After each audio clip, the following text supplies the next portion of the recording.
येता जाता उठता बसता खाता पिता कोणाला देता घेता उसने पैसे द्यायचे.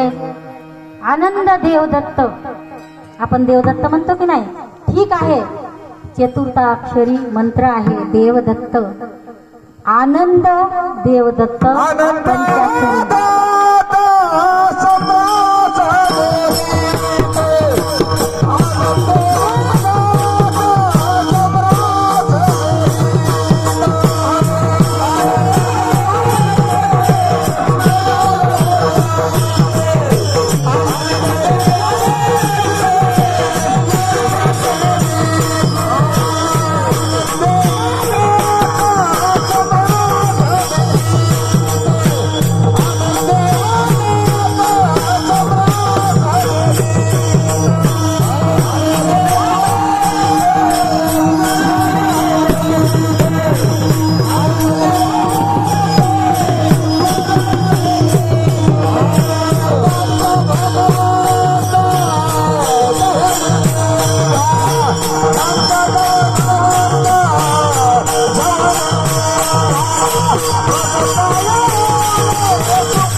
सदोदित अखंड वेळोवेळा हे शब्द महाराजांच्या अभंगांमध्ये आले आहेत. असं म्हटलंय काय? आनंदेव दत्त स्मरा कधीतरी, नाही का? असंही लिहिता येत होतं ना. यमक जुळवायचं म्हटल्यावर कसंही जुळते, नाही का? पण तसं नाही. सदोदित अखंड वेळोवेळा हे शब्द 10व्यात विनंतीत अभंगामध्ये आले. त्या शब्दांवर नेहमी लक्ष ठेवलं पाहिजे आणि ते शब्द आपल्या आचरणात आणले पाहिजे. आता विषय होता एवढी कोटी जपाचा, नाही का? 13 कोटी जर जप झाला मोक्ष तर मिळतेच, परंतु माणसाचा जो अंश आहे आनंदाचा, जीव आनंदाचा, आनंद जीवाचा, आनंद मालकाचा जो अंश आलेला आहे आपल्या मानवाच्या देहामध्ये आहे, हृदयामध्ये जीवरूपाला आहे. आपण जीवात्मा म्हणतो की नाही? ते आनंद मालकाचा अंश आहे. आनंद मालकाचा एक पार्ट आहे, आनंद मालकाचा एक भाग आहे. आणि ते केवढा आहे? खूप लहान आहे. तिखीच्या 60व्या भागा एवढा. आपण तिखी टाकतो की नाही? भाजीमध्ये मोहरी म्हणतात कोणी, तिखी.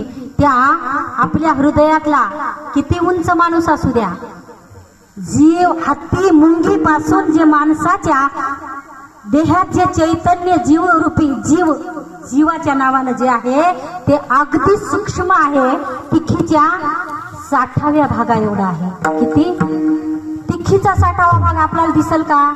खसखसच दिसत नाही. तिखीचा 2रा 3रा भाग 4था भाग आंधळ्या माणसाला आमच्यासारख्याला खसखसच दिसत नाही.